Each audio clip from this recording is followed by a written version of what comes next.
Alright guys, welcome to the next video. This video is going to be a wee bit different from some of the rest. This is mainly because it was a request, and I'm going to talk about my top 10 sci-fi films of all time. Enjoy. Alright folks, so first up on the list at number 10 we have the 2011 Rise of the Planet of the Apes film, starring James Franco. The movie is the initial movie in the Planet of the Apes reboot by 20th Century Fox, dealing with the origin story of Caesar, the original monkey, the very first talking ape. This movie deals with a lot of genetic manipulation and different kind of gene therapies, going into the likes of experimental treatment of Alzheimer's drugs such as the ALZ-112 and ALZ-113 vaccines. It's a very good movie dealing with the backstory on Caesar, and I would highly recommend it to anybody as these films are getting more and more popular. Next in at number 9 we have 2013's Pacific Rim. Pacific Rim was directed by Guillermo del Toro and it stars Charlie Hunnam, the Sons of Anarchy star. When I seen this movie, it reminded me an awful lot of a anime I used to watch called Neon Genesis Evangelion. Now, the basic outline of the story is these creatures are coming through like interplanet holes in the bottom of the Pacific Ocean, and basically humanity has to fight back by engineering and building robots called Jaegers to fight these colossal like monsters or demons called the kaijus. Inside of the robot you have two pilots that are linked together with a neural bridge. They work together complementary to take out the enemy by means of movement and attacking. Pacific Rim did really well, but hopefully the sequel does as well. I'm really excited for it. Anybody that ain't seen Pacific Rim should do themselves a favour and go watch it.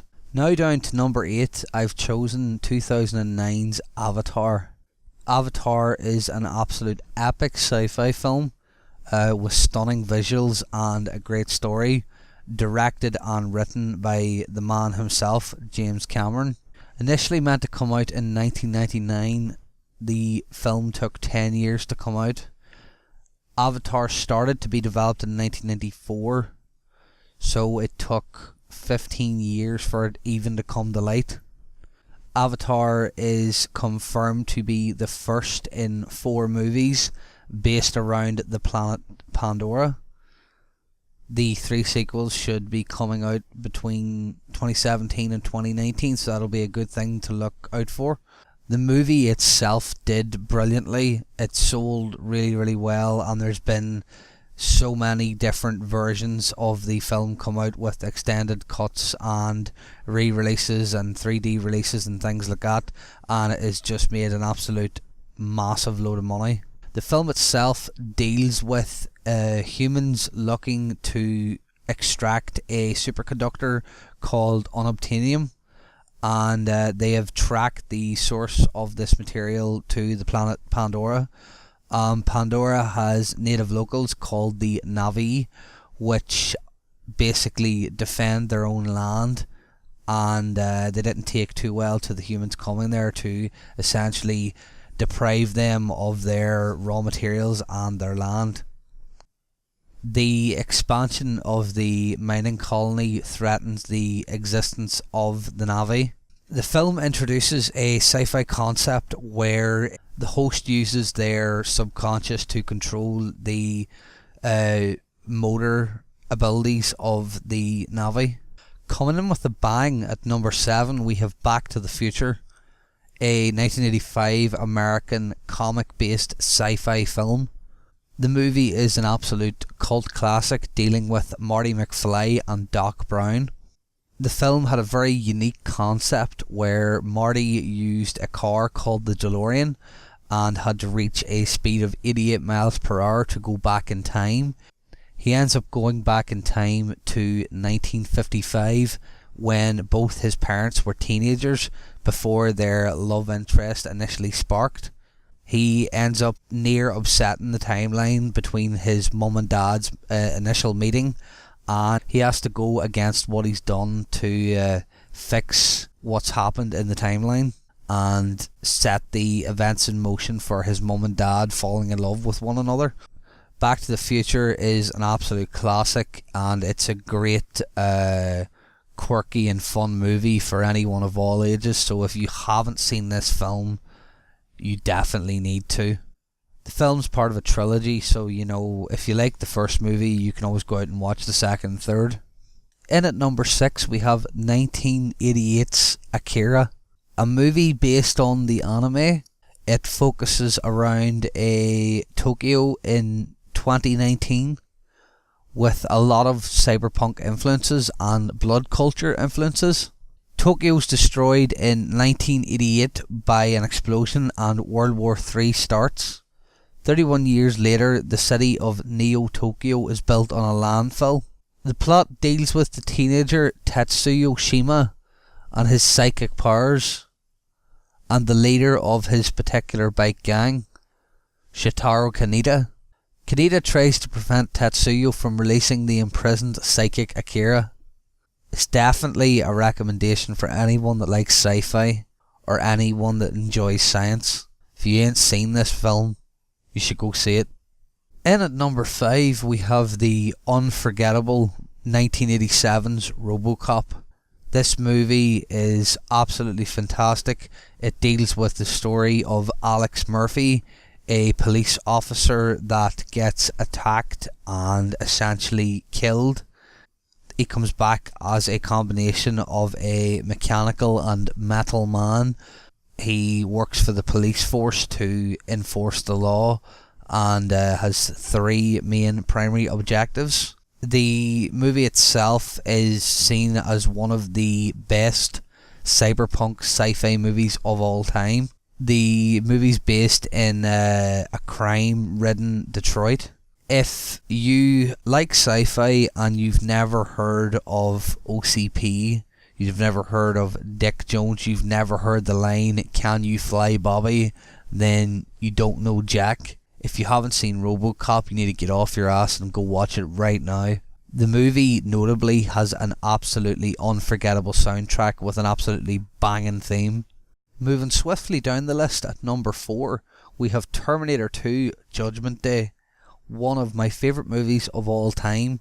Released in 1991, the movie stars Arnold Schwarzenegger as the Terminator, the T-800, going up against the new Terminator, the T-1000.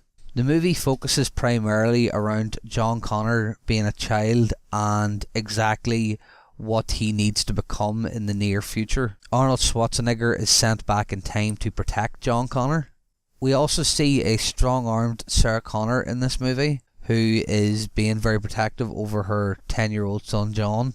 The new Terminator, the T-1000, is sent back in time to kill John Connor and prevent him from ever becoming the leader of the human resistance. The human resistance goes against Skynet, who are the initial manufacturer of the Terminators and of the machines that take over up until the present day in the movie, which is called Judgment Day. It was the highest grossing film of 1991 and is ranked one of the greatest action films, sci-fi films and sequels of all time, surpassing the box office hit of the original first Terminator tenfold and grossing in a $519 million. I know I'm a James Cameron fan, but I felt that this and Avatar had to be on this list together in my top 10. In at number 3, we have a movie that started it all. An absolute fantastic movie. Definitely one of the best sci-fi movies of all time, and spanning 3 spin-off TV shows. We have Stargate, directed by Roland Emmerich and releasing in 1994. The film stars Kurt Russell, James Spader, Jay Davison and Alexis Cruz, coming together to form a team looking and travelling through a piece of architecture called the Stargate. James Spader serves as Dr. Daniel Jackson, a PhD archaeologist and linguist who essentially translates most of the hieroglyphics on the Stargate when it is found at a burial site in ancient Egypt. The Stargate is said to be an ancient ring-shaped device that creates a wormhole, enabling time travel to a similar device elsewhere in the universe. Dialed in with the DHD, certain coordinates that will take you to a certain time and place in space. The film deals with alien life forms and extraterrestrial beings having a influence on human life today. It goes into certain aspects with what we would know from modern day being ancient myths and turning it on its head, basically saying that what we have been told might be a lie and that it might have been down to certain actions and certain extraterrestrial beings. The team that goes through the Stargate is a combination of academics and the US Air Force. This movie helped span 3 TV shows that are very, very successful and actually ended up becoming more successful than the initial movie. The initial movie is definitely worth watching for anyone that likes to question things, likes to question myths or legends. It's definitely a must watch for anybody that's a Stargate fan, for any of the spin-off TV shows. I can't recommend it enough. The movie brings in certain aspects of Egyptian gods and Egyptian myths and really brings them to life with the complementary fact that it could be down to extraterrestrial beings and other life forms in other timelines and alternative realities. In 2013, Emmerich stated that him and MGM are planning a new Stargate as part of a new reboot, because the original movie was meant to be 1 in 3 movies of a trilogy and it never came to light. So on May 29th, 2014, it was announced that MGM Warner Brothers are partnering together for the reboot, with Emmerich going to direct once again, Devlin producing, Nicholas Wright and James A. Woods writing the scripts. So that'll definitely be worth checking out. Hopefully it lives up to the legend that the first one made. You can't have a top 10 sci-fi films list without including 1999's The Matrix. Directed and written by the Wachowski brothers, starring Keanu Reeves, Lawrence Fishburne, Carrie-Anne Moss, Hugo Weaving and Joe Pantoliano. The movie goes into the idea of a dystopian future where reality is perceived by most humans. The movie follows character Neo, played by Keanu Reeves, discovering a new world called the Matrix, which he is currently living in at the moment until his mind becomes freed and be reborn in the real world. Dealing with Neo's rebirth and transition into the real world, where he learns exactly what the Matrix is and how to work within it. He is prophesized as being the one. He is held in high regard with Lawrence Fishburne's character Morpheus and Carrie-Anne Moss's character Trinity. Neo learns to manipulate his surroundings and deal with things in the Matrix which other people wouldn't be able to deem possible. Breaking all boundaries of time and space and other parameters such as gravity, Neo learns to bullet dodge. He learns to focus in with the Matrix. He learns how to fight faster and better than most people in the Matrix. He also learns to manipulate mass at a certain point in the franchise where he learns to stop bullets. As Neo's eyes are open to the real and bleak world that he actually lives in, he is informed about certain sentinel machines which are trying to subdue the human population and wipe them out indefinitely. The sentinels feed off body heat and electrical activity and use it as an active energy source, and use it to grow their own mechanical and electrical population. The Matrix is also another sci-fi movie which implements the cyberpunk theme into sci-fi movies. It is regarded as one of the best, or if not the best, sci-fi of all time.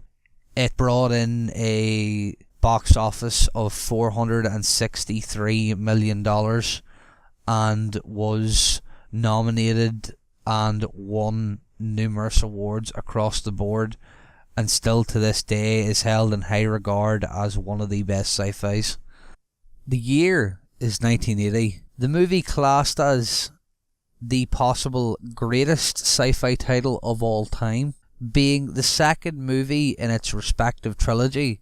We have clocking in at number 1, The Empire Strikes Back, being the second movie of the Star Wars franchise to come out and being deemed as the 5th episode. The movie follows the trio, Han Solo, Leia Organa and Luke Skywalker. The film is set 3 years after Star Wars Episode 4 A New Hope. The Galactic Empire, under the leadership of Darth Sidious and Darth Vader, they're in pursuit of Luke Skywalker and the rest of the Rebel Alliance after the original first Death Star was destroyed. Vader is constantly chasing a small group of Luke's friends. In this movie, we are introduced to Jedi Master Yoda, who further teaches Luke Skywalker after the passing of Ben or Obi-Wan Kenobi in A New Hope. The movie currently is the most critically acclaimed chapter in the Star Wars saga, considered one of the greatest films ever made, the highest grossing film of 1980, and has earned more than $540 million worldwide. So that's going to wrap up my video, folks. Obviously, this video is just down to my own opinion and interpretation of the sci-fi genre. There's obviously a lot more sci-fi movies to be watched and to be praised in high regard. I'm just going to run down a few honourable mentions here. 2001 A Space Odyssey, the original Alien film, A Clockwork Orange, Jurassic Park, E.T., The Butterfly Effect, The Iron Giant, Chronicle, and Transcendence. So that's going to wrap up my video, folks. You can follow me anytime on Twitter and Facebook at ForTheBanterNI. Until next time, lovely people of the internet, goodbye.